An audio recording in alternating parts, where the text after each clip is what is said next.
नमस्कार, मैं अश्विनी कुमार और स्वागत है आपका एस भारत हिंदी पर।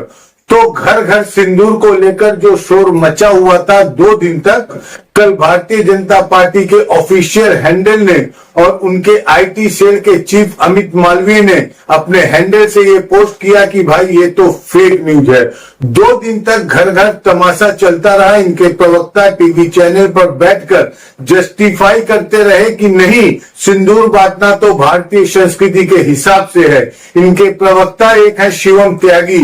इन्होंने न्यूज 24 पर कहा था सिंदूर इसलिए बांट रहे हैं क्योंकि हमारे गौरव का विषय है। ऐसे ही के शर्मा ने टीवी 9 पर कहा था कि भारतीय जनता पार्टी के नेता और कार्यकर्ता हमारी माताओं और बहनों के पास जाएंगे तो सुहाग की सामग्री देंगे। 2 दिन तक यह सारा तमाशा चलता रहा। हुआ ये कि ये घर घर सिंदूर योजना को लेकर इतना मजाक उड़ गया, इतना ज्यादा मजाक उड़ गया और औरतें इतनी गुस्सा में थी।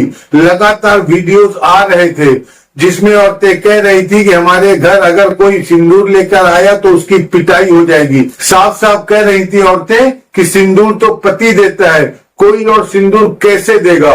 और आग में घी तब पड़ गई जब ममता बनर्जी जी ने न केवल घर घर सिंदूर योजना पर सवाल उठा दिया बल्कि ये भी कह दिया कि मोदी जी को अगर सिंदूर भेजना है तो वो अपनी पत्नी को भेजें, किसी और को कैसे भेज सकते हैं। हम लोग ने भी इस पर बात की थी, दुनिया भर की बात हुई थी। कांग्रेस के प्रवक्ताओं ने जब भी वो गए या विपक्ष के प्रवक्ताओं ने जब भी वो गए टीवी चैनल पर इस स्कीम पर सवाल किया और शायद यह समझ में आ गया कि ये स्कीम लागू हुई अगर घर घर गए भारतीय जनता पार्टी के कार्यकर्ता सिंदूर लेकर तो न केवल देश भर में जबरदस्त बेइज्जती होगी बल्कि यह भी हो सकता है कि 2-4 जगह उनके साथ दुर्व्यवहार भी हो जाए। और जब ये सब लगा तब जाकर कल शाम को ये कहा गया कि ये तो न्यूज ही फेक है। मेरा सवाल बहुत साफ है, अगर न्यूज फेक थी तो 28 तारीख से 30 तारीख तक इंतजार क्यों किया।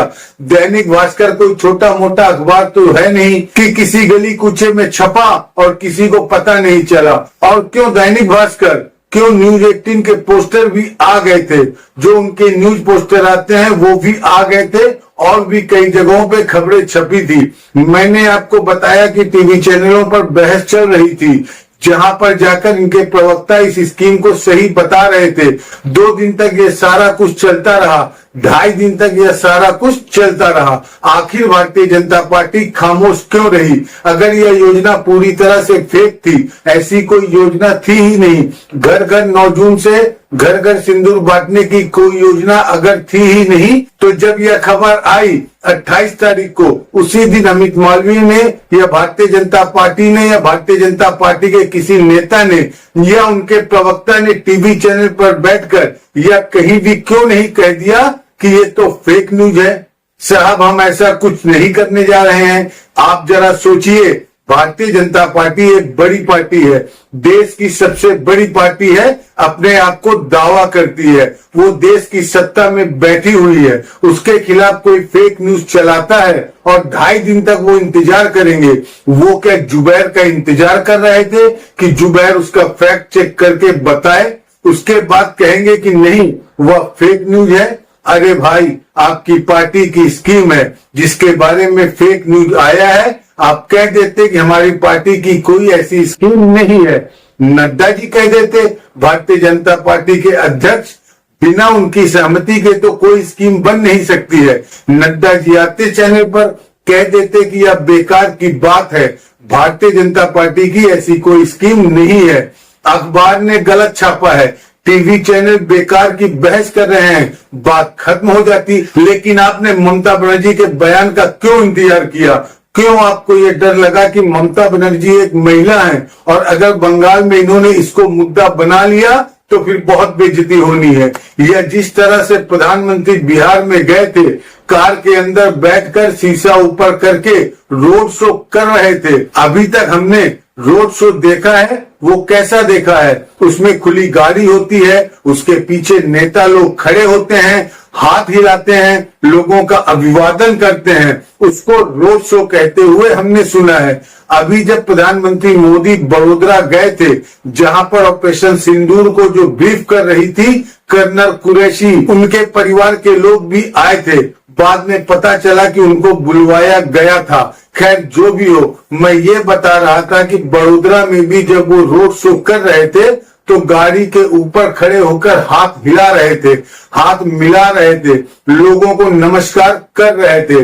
लेकिन बिहार में तो ऐसा रोड शो करना पड़ा जिसमें कार के अंदर से बाहर निकले ही नहीं, शीशा तक लगा रहा।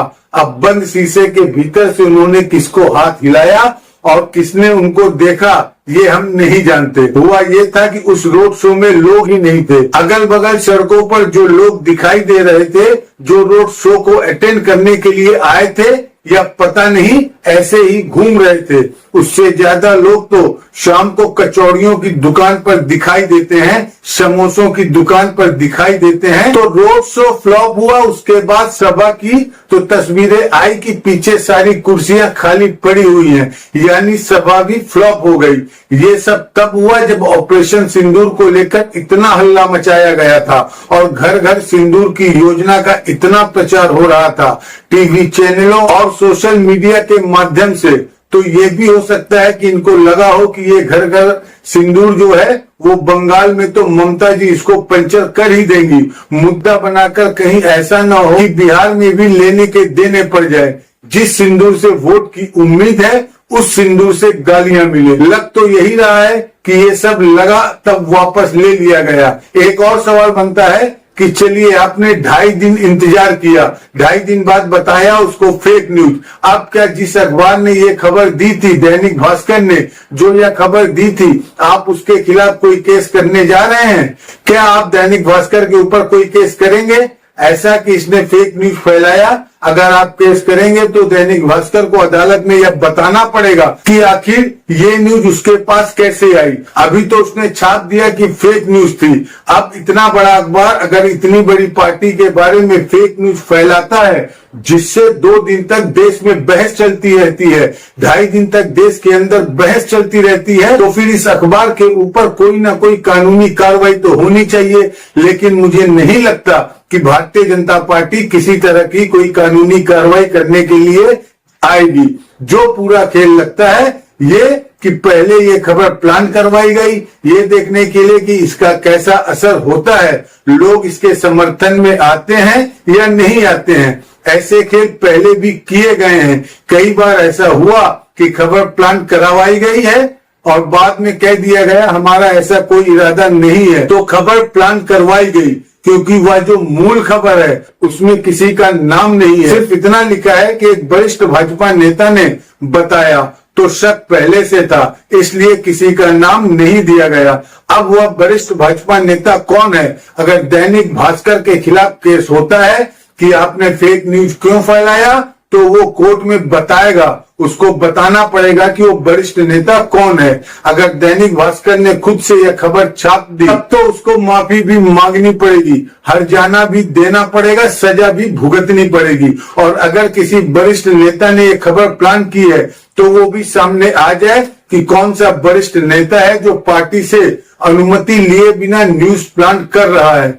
जो स्कीम समझ में आ रही है वो ये कि पहले न्यूज प्लान कर दो, 2 दिन तक देखते रहो कि महिलाएं और बाकी सारे लोग जो हैं वो इस पर कैसा रिएक्ट करते हैं। अगर रिएक्शन पॉजिटिव हुआ तब तो 9 तारीख को घर घर सिंदूर बांटो शुरू हो जाए, और अगर निगेटिव हो तो उसको कह दिया जाए कि ये तो फेक न्यूज है। अगर मेरी बात गलत है तो सवाल वहीं पर है कि अगर यह न्यूज आपने प्लांट नहीं किया और दैनिक भास्कर जैसे बड़े प्लेटफॉर्म पर ये न्यूज आया, सोशल मीडिया पे ये न्यूज आया, टीवी चैनलों पर बहस चली और जैसा मैंने बताया कि आपके प्रवक्ता टीवी चैनलों पर जाकर डिफेंड कर रहे थे, शिवम त्यागी कह रहे थे सिंदूर इसलिए बांट रहे हैं क्योंकि ये हमारे गौरव का विषय है। और याद रखिए प्रवक्ता जो होते हैं वो पार्टी लाइन की बात करते हैं, वो पार्टी के वहां पर प्रतिनिधि होते हैं, अपने मन से कोई बात नहीं करते हैं। उनकी जो भी बात होती है वो पर्सनल नहीं होती है,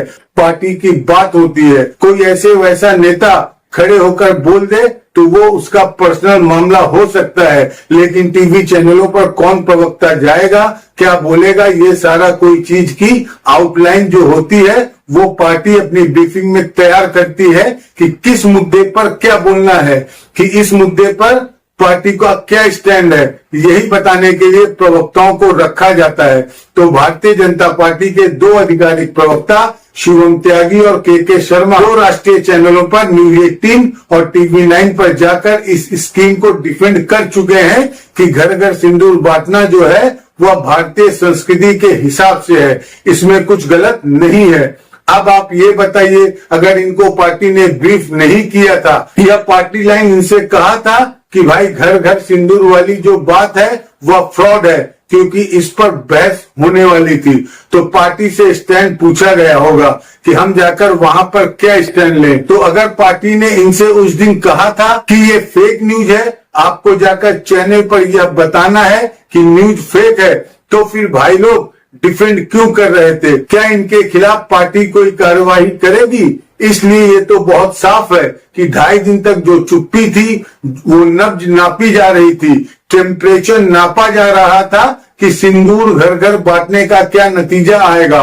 और जिस देश में सिंदूर इतना बड़ा प्रतीक हो, ऑपरेशन सिंदूर आपने किया हो और अब ऑपरेशन सिंदूर किया तो सबने समर्थन किया। क्यों? क्योंकि महिलाओं के सिंदूर छीने गए थे बकायदा आतंकवादियों द्वारा, और इसलिए उन आतंकवादियों के खिलाफ जो ऑपरेशन चला उसको जब आपने ऑपरेशन सिंदूर का नाम दिया तो सबने समर्थन किया। लेकिन सिंदूर बांटने की जब आपने बात की तो दो बातें बहुत साफ थी। पहला तो ये, आप इसका सिर्फ और सिर्फ वोट के लिए इस्तेमाल करना चाहते हो, और दूसरी बात ये कि धार्मिक परंपरा का फायदा उठाना चाहते हो, और उस परंपरा के बारे में आपको पता भी नहीं है कि बाहरी आदमी सिंदूर लेकर आएगा तो औरतों के ऊपर कितना ज्यादा बुरा असर पड़ेगा, औरतें कितना नाराज होंगी, क्योंकि सिंदूर और पति एक दूसरे से जुड़े हुए हैं। जब तक पति होता है तब तक सिंदूर होता है, और सिंदूर पति ही लेकर आता है। तो भारतीय जनता पार्टी धर्म संस्कृति वगैरह की बात तो बहुत करती है, लेकिन वोट के चक्कर में कई बार बेसिक चीजें भी भूल जाती है, और तब ये बेइज्जती होती है कि 2.5 दिन बाद आपको कहना होता है कि खबर तो फेक थी। कोई नहीं मान रहा, आप अमित मालवीय की वॉल पर जाइए जहां उन्होंने लिखा है और नीचे कमेंट पढ़िए। हर आदमी यही बात कह रहा है कि 2.5 दिन बाद आपने यह बात क्यों की। ऐसा लगता है कि ये स्कीम फ्लॉप हो गई। दरअसल ऑपरेशन सिंदूर जब से हुआ है, और खास तौर पर 4 दिन के अंदर जिस तरह से सीज फायर करना पड़ा, प्रधानमंत्री मोदी कह रहे हैं पाकिस्तान आके गिड़गिड़ा रहा था कि सीज फायर कर लो, तो भाई पाकिस्तान पर आपको इतनी दया क्यों आ गई? और जब पाकिस्तान गिड़गिड़ा ही रहा था तो पाकिस्तान से कहा होता कि फला फला आतंकवादी हमें सौंप दो, हम जो हैं सीज फायर कर लेंगे। जब आपका पासा ऊपर था, जब आपका पल्ला भारी था, तो फिर आपने बिना एक आतंकवादी वापस लिए, बिना कोई शर्त लगाए ये जंग क्यों रोक दी? कल राजनाथ सिंह कह रहे हैं कि नेवी अगर शामिल हुई होती तो ऑपरेशन सिंदूर की कुछ और ही उपलब्धि होती। किसने रोका था सर? किसने रोका था आपको? आप देश के रक्षा मंत्री हैं, पूरा देश आपके पीछे खड़ा था। आप जो भी करते हैं उसमें हम सब लोग आपके साथ खड़े होते हैं, अब भी खड़े होंगे अगर आप कोई कदम उठाएंगे। लेकिन हम क्या चाहते हैं? हम यही चाहते हैं कि जिन 4 आतंकवादियों ने हमारे लोगों को मारा, उन 4 आतंकवादियों को गिरफ्तार किया जाए। पाकिस्तान के अंदर जो आतंकवादी छुपे बैठे हैं उनको गिरफ्तार किया जाए। उस आतंकवादी को भी गिरफ्तार किया जाए जिसको जसवंत सिंह वहां ले जाकर छोड़ रहे थे। ये सारा कुछ क्यों नहीं किया? आपसे यह सवाल तो पूछा जाएगा। आप कहते हैं पाकिस्तान गिड़गिड़ा रहा था, तो आपसे सवाल पूछा जाएगा कि बदले में आपने पाकिस्तान से क्या लिया? आप जवाहरलाल नेहरू और इंदिरा गांधी की बात करेंगे। आपसे पूछा जाएगा कि आप कह रहे थे कि पीओके कब्जा हो जाएगा। जब पाकिस्तान गिड़गिड़ा ही रहा था तो पीओके पर कब्जा कर लिया होता, कहा होता कि तुम गिड़गिड़ाओ मत, हम तुम्हारा नुकसान नहीं पहुंचाएंगे। जो हमारा कश्मीर है हम उस पर कब्जा करेंगे, और कश्मीर कब्जा कर लिया होता। लेकिन आपने तो कुछ नहीं किया। और 10 बार ट्रंप ये कह चुका है कि व्यापार के चक्कर में मैंने समझौता करवाया पाकिस्तान और भारत के बीच में। कल तो कोर्ट में उसने कहा बकायदा, जो अब डॉक्यूमेंटेड हो जाएगा, रिकॉर्ड हो जाएगा कि मैंने भारत और पाकिस्तान के बीच में समझौता कराया, और ट्रंप को कुछ बोलने की हिम्मत नहीं है आपकी। आप यहाँ वहां जाकर भाषण दे रहे हैं, लेकिन इससे ज्यादा कुछ भी नहीं कह रहे हैं। ये नहीं बता रहे हैं कि 4 दिन के अंदर जो आपने सीज फायर लिया, पाकिस्तान से क्या लिया आपने, और ऑपरेशन सिंदूर का फायदा उठाने की ऐसी मची हुई है आपको कि मध्य प्रदेश में एक कार्यक्रम होने वाला है जिसमें ऑपरेशन सिंदूर की थीम पर सेल्फी पॉइंट बनाया गया है, और इसमें भारत माता और देवी अहिल्याबाई के साथ पीएम मोदी की तस्वीर लगी है। स्लोगन लिखा है कि सिंदूर प्रतिशोध का संकल्प राज, धर्म निभाने वाला सच्चा भक्त, और उसके साथ कर्नल सोफिया कुरैशी और विंग कमांडर व्योमिका सिंह के कटआउट आप लगवा रहे हैं। हमारी आर्मी की 2 सर्विंग महिलाएं हैं, सर्विंग अफसर्स हैं, और उनका उपयोग भारतीय जनता पार्टी के चुनावी फायदे के लिए किया जा रहा है। आपने उनको मंच पर इसलिए भेजा था कि आप उनका चुनावी फायदा उठा सकें। आप बात करते हैं कि पहली बार 2014 के पहले शुरू हुई इस सर्जिकल स्ट्राइक, और तमाम फौजी अफसर आ जाते हैं टीवी चैनल पर या वीडियोस में और बताते हैं कि 2014 के पहले भी दुश्मन देश में घुसकर लोगों को मारा जाता था, लेकिन तब इन चीजों का पॉलिटिकल मुद्दा नहीं बनाया जाता था, तब इनका प्रचार नहीं किया जाता था। आपने राजनीति को पूरी तरह से गिरा दिया है, यहां तक गिरा दिया है कि ऑपरेशन सिंदूर का प्रचार करते हैं, लेकिन जो शहीद हुए ऑपरेशन सिंदूर में उनका नाम नहीं लेते। पुंछ में जिनके मकान गिरा दिए गए उनको 6,500 रुपए आपने भेजा है। बताइए, इतने में तो एक ट्रॉली ईंटा भी नहीं आता है आजकल। आप बताइए कि 6,500 में उन मकानों की मरम्मत क्या हो जाएगी? सुना अमित शाह जी वहां जा रहे हैं, यह कम से कम अच्छी खबर है। प्रधानमंत्री नहीं गए तो कम से कम गृह मंत्री जा रहे हैं। मैं उनसे हाथ जोड़कर अपील करता हूं कि 6,500 की राशि बढ़ाइए, घरों का सर्वे कराइए, और उनको दोबारा बनवाने में जो खर्चा है वो पूरा खर्चा दीजिए। इस देश की जिम्मेदारी है। देश के चलते उनके घरों पर बम गिरा है, उनकी किसी से दुश्मनी नहीं थी, तो देश की जिम्मेदारी है जिनका घर टूटा है उनको दोबारा से बनाया जाए। और कुछ नहीं कर सकते तो जिनकी जान चली गई वो तो वापस लाकर नहीं दे सकते, लेकिन कम से कम जो लोग मारे गए हैं उनके परिवारों को अच्छा खासा मुआवजा दिया जाए, उनके घरों को दोबारा से बनवाया जाए, ताकि उनको भी लगे कि हमने देश के लिए कुर्बानी दी तो देश हमारे साथ खड़ा हुआ है। जनसंपर्क अभियान चलाइए, मोदी जी के बड़े बड़े कटआउट लगाइए, ऑपरेशन सिंदूर जितना बिक सके उतना बेचिए, मोदी जी को एयरफोर्स के ओवरऑल में दिखाइए, लेकिन जो शहीद हो गए उनकी फोटो कभी मत लगाइए। जो लोग बैसरण घाटी में मारे गए उनके परिवारों से मत मिलिए और घर घर सिंदूर भेजने की बात कीजिए। जब फजीयत हो तो उस स्कीम को वापस ले लीजिए।